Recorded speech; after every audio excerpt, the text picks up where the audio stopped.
The Eibishter was with the Yidden in the Midbar, that Vayachanu, that the encampment was to be able to change things and transform the Midbar into a place of Moshe of Adam, a place where the king, where Adam could be over there. So that was mainly the questions that we left off. And now a nice Gimel, the third page of the Maimon on the bottom, page Zion, we're going to go into the answers. Who the idea behind this is the avoid of the avoid of the month of Elul, Himel Matal Mailos, from below to above. Shazel Inyan, top of the page. Ani Ladoidi Vadoidi Li, when we say that I am to my beloved, and then my beloved is to me, so that's indicating that it's coming from me. It is something that is from my level. I am going up towards my beloved. Not like the month of Nisan, that it says the opposite. It says my beloved is to me, in other words Hashem is to me and I am to him, which indicates that first it's coming from Hashem, from above to below. To avoid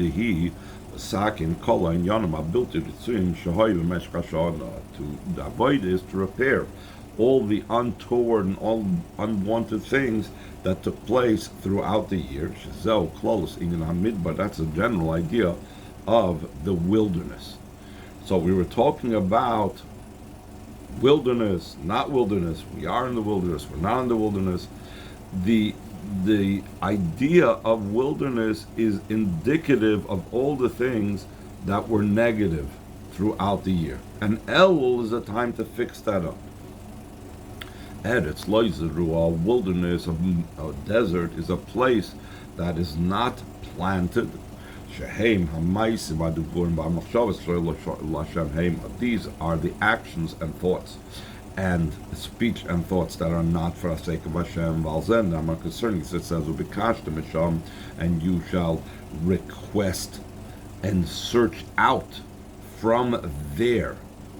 Why does it say the term that that you will search out from there Hashem your God?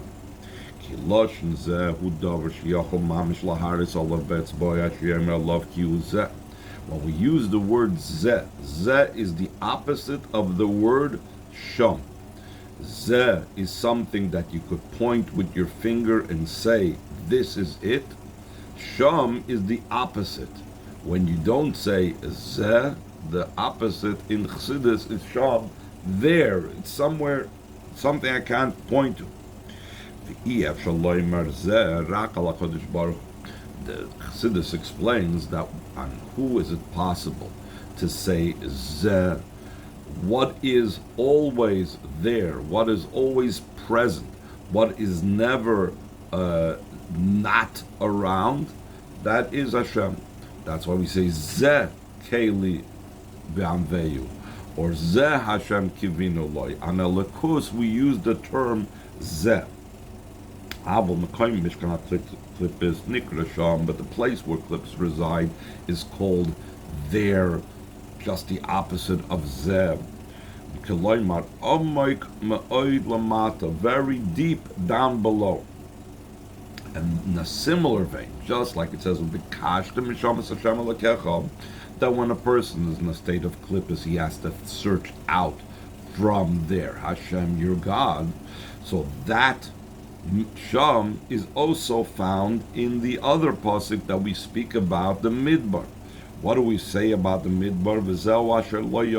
Adam Sham. That's what it says, that in the level of there, Adam is not settled. Who is the Adam referring to? It's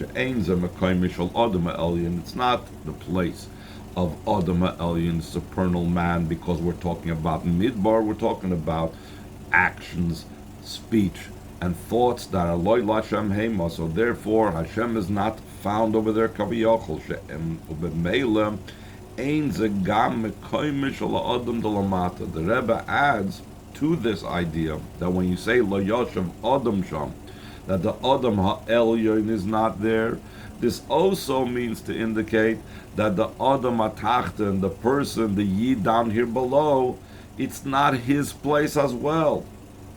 Each Yisrael, a Jewish person, it's also Lo Yashav Adam Sham. It's not an inhabited place. It's not a place for him to be.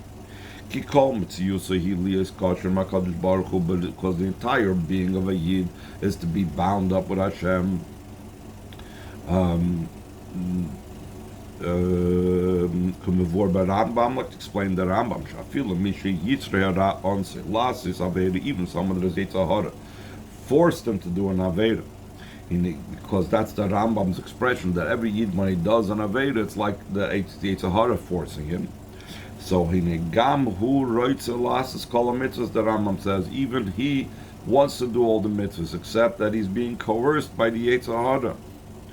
And Gam B'Shas Achet Hoyse Ba'amni, like the Alter Rebbe says in Tanya, that even during a time of sin, the person was faithful to Hashem.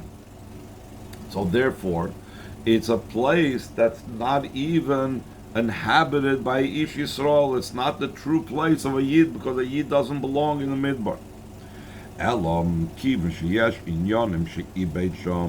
Since there are things that he lost over there in the Sham, he lost them. That in the footnote it brings, that the Alter Rebbe says in the Maimer of לדודי, that he lost over there the Gilui Ritzainoi, the Pnimius Ritzainoi of Hashem that's in every Yid, but by him it's concealed. By a Yid that does an Aveda, by a Yid that does find himself in the Midbar in thought, speech, and deed, that Eloi Hashem Hema, so then it's lost the Pnimius of Hashem that's in him. You say to Mizeh even more so, if he did even more than that, he actually made a blemish, either by his not correct thoughts, or his not correct speech, or his actions, because of his Yetzirah that coerced him.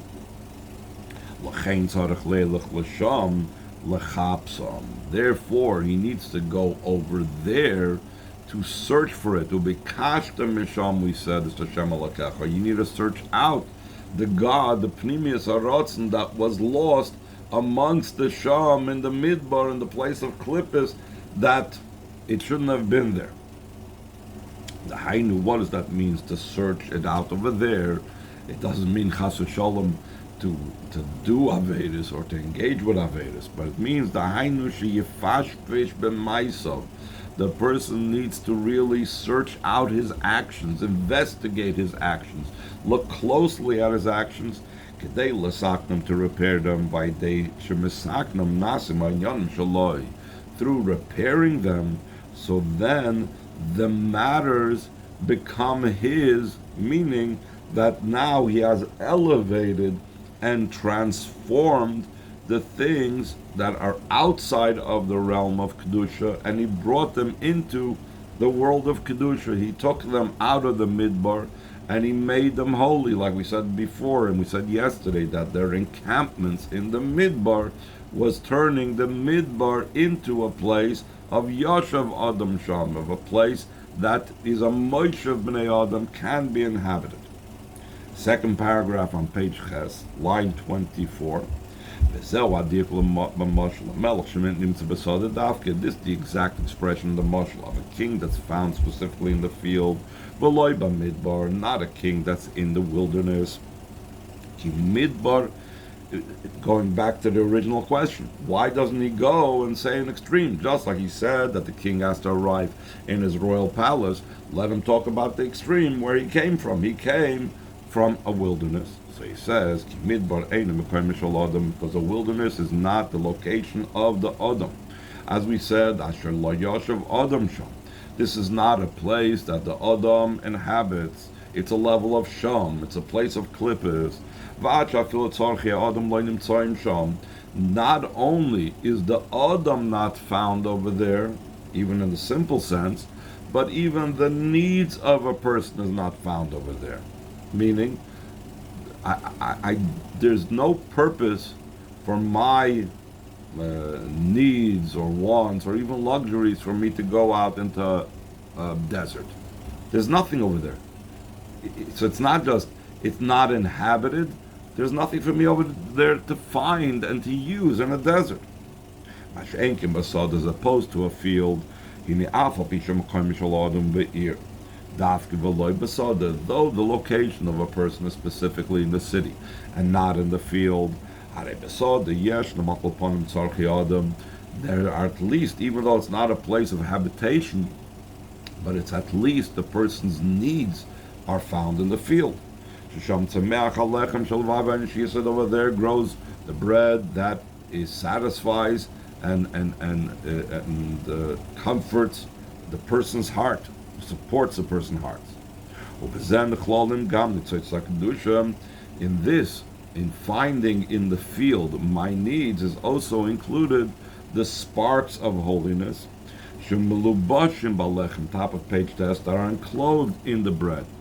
Them are concerning the sparks of holiness that are enclosed in the bread. That we're saying these are the needs of a person that are found in the field.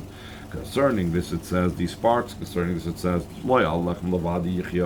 person does not live on the bread alone. On every utterance of the mouth of Hashem, the person lives. Meaning, the utterances, like Arizal says, of the Asarim Amaris, which are the sparks of holiness that are embedded in the bread, and those are found in the field. So because those are found in the field,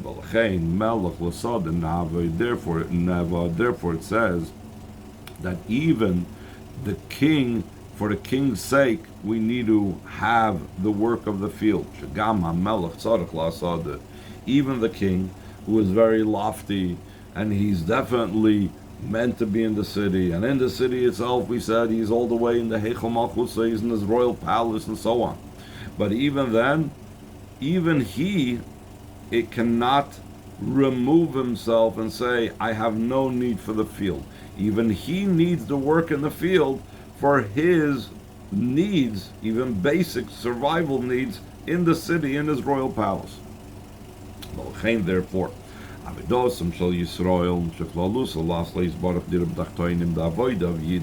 in general it's to make a home down here below. It's primarily the Yidden's avodah is not in the wilderness, not in the desert, but only in the field. The avodah in the field, that's the general avodah in matters that are considered permitted matters. But not in the wilderness, not in the desert. And the Rebbe says a very interesting thing now here in the brackets. The entire idea of desert is something that came about through the Chet Eitz Hadas. Now, the Rebbe talks about it spiritually in the brackets, but perhaps he means also as well, if there's no spiritual idea of desert, so then there wouldn't be the physical desert as well. Let's see the brackets, line 8. Just like if there was no sin of the tree, there would not be the idea of wilderness and desert whatsoever. I guess, just like we know that there's no, it says that there was no ilone srak, there was no trees that didn't give any fruit. There was only fruit trees, and that's what's going to happen when Mashiach comes. So in a similar vein, there couldn't be an area in the world that was not fruitful, if you will, not productive, so therefore there would not be a place that would be called a midbar. Va'afal pikein. Now this the Rebbe says, but despite the fact that there was no midbar prior, and if not for the Chet Eitz Hadas, still in all, Hoya Gam Oz Chiluk Bein Aprila Klipam. There was a difference still between the fruit and the peel of the fruit. The peel of the fruit was still there. There was still a distinction, which means there was a concept of Klippa, but Klippa, when before the Chet Eitz Hadas, and if not for the Chet Eitz Hadas, was not in the way that Klippa is now, but rather Klippa functioned solely in service of the fruit. The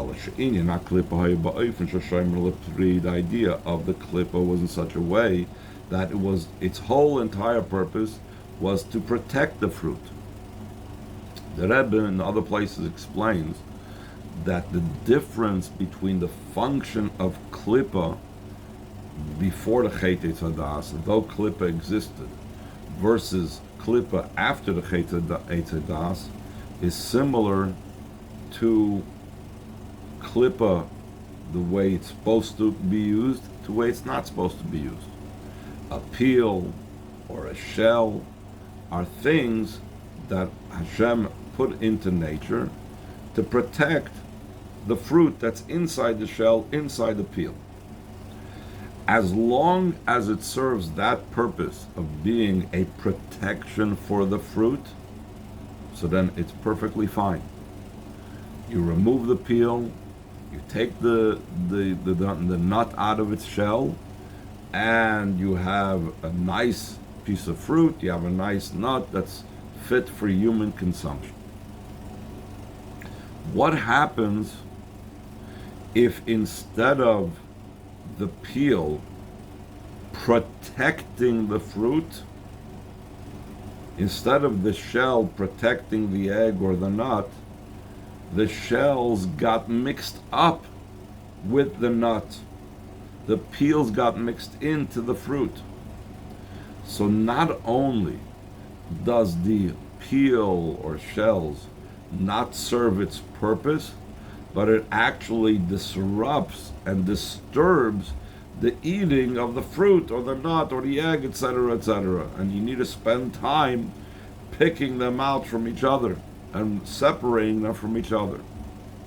That's what occurred after the Chet Eitzadas. Before the Chet Eitzadas, what we call Klippa served a totally positive and beneficial purpose, that it protected the fruit, it protected the sparks of holiness. It was like the whole idea of the function of a field, that it's inyanim of rishus that are in service, kol masechel l'shem shemayim, and that was the function of the klippa. Even though it was outside of the realm of kedusha, it was totally in service of kedusha. It didn't disrupt, it didn't interfere with kedusha. Through the Chet Eitzadas, so now the peels, the shells, became mixed in with the fruit, and now we have to pick out the sparks of kedusha that are embedded and blocked by the shells and the peels. So that's the difference in a way between midbar and field. The field is something that is in service, just like the klippa is in service of the fruit, whereas the midbar is something that's a klippa that's either holy klippa without any fruits left, totally a waste, totally a garbage dump, or even worse, it interferes with the sparks of kedusha. Line 11, after the brackets,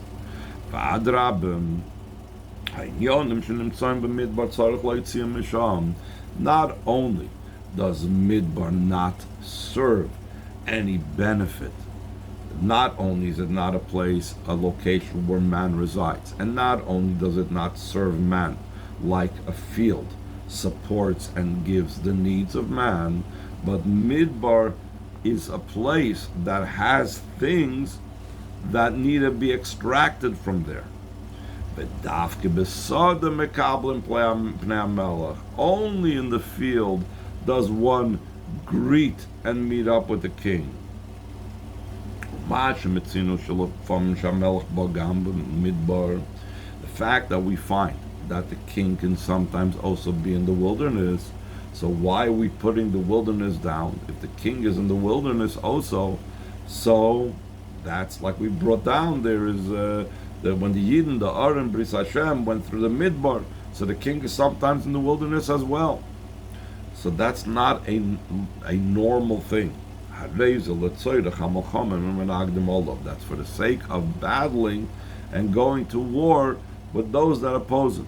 But that's not a place where the king for his own sake and for his own needs to be. And that was also the function of the Aron that we spoke about, that the Aron went through the Midbar, killing off the Nechoshim, the Akravim, and so on and so forth, all the wild animals, the poisonous snakes and the scorpions, etc., etc. And the Vayachenu turned the Midbar into a place of a Moshe, into a place that's not a Midbar anymore. So he says in line 16, the movement is understood.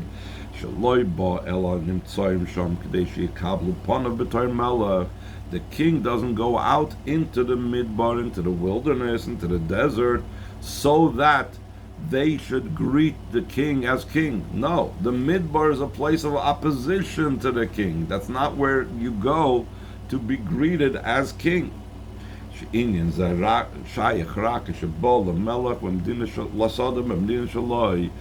This, that the king can come out to a place for the sake that people should greet him, is only shayach when he comes to the field in his own country. That over there we can greet him as a king, but not in the midbar. So that is why it says that the king did not come from the wilderness, from the midbar, and was greeted and went to the field and went to the city and went all the way to his royal palace, and that way we'll have one extreme to the other extreme, from the midbar all the way into the royal palace. It's not that way, because the king doesn't belong in the wilderness, and we don't go out into the wilderness to greet the king. The only reason when the king finds himself in the wilderness is to deal with those that are opposing him. So the place for us to greet the king and meet the king and even escort him from there into his royal city is only in the field. So that's why the mashal that Alter Rebbe gives, which the Rebbe said is very exact, is from a king being in the field, not a king being in the wilderness. So now the Rebbe goes on to explain another point. We had another issue that it says Haroya B'Shoshanim. Why does it say the one that goes out to pasture amongst the roses? The relationship between a shepherd and his flock is not the same level of a relationship between a father and a son. A father and a son's relationship is seemingly a higher relationship. So why do we talk about the Yidden being like sheep that are going out to graze amongst the roses? He brought an expression that Hashem is to us like a father and we are to him like a son, and then it says he is a shepherd to us and we are for him as sheep. So the Rebbe goes on to say in Ois Dalet, line 20, Mamshel because of Anila Doidi v'Doidi li Haroya B'Shoshanim. The main emphasis, you see, he's putting everything else in parentheses. The main emphasis over here is on the word haroya. The word, they go out to graze, they go out to pasture. The idea of pasture is specifically in the field. It's not in the city. The city is not a place where you take sheep out to graze. Another thing about pasture and grazing is something that's applicable specifically by sheep. By sheep, yashnoi bittul poshet yoser. This is the advantage of sheep over a son, over a child, because sheep have a very simple, plain, non-complex bittul and nullification. Me'asher etzel ben la'av, then the bittul that could be from a son to his father. Sheyochel liyis be'fanim shoinim, the bittul of a son to his father can be in different modes, in different ways. It's not as purely simple bittul as it is with a sheep. He's going to explain what that means. Hashayich is the ov ben yaidei inyan ha'av, the connection between a father and a son is through the idea of love. Like we see in actuality. This is not just something that says of Siddur, this is something we see in our life. וזהו גם מה שבטבעס אהבה ישנם oisius av. The Rebbe says a very interesting thing, that the word ahava contains in it the word av, father, because that's the basic component of the relationship between a father and their child and their son. Va'af she'ahava hu meloshen ava, top of page Yud, though the meaning of the word ahava, which means love, is from the word ava, meaning want, shu inyan harotzen, that's the idea of the will, harei zehu rotzen l'kefi shu betzir shel midas ha'ava, that's will the way it's already formed in a way of love. In other words, this level of rotzen, this level of will, oops, I think I'm over time.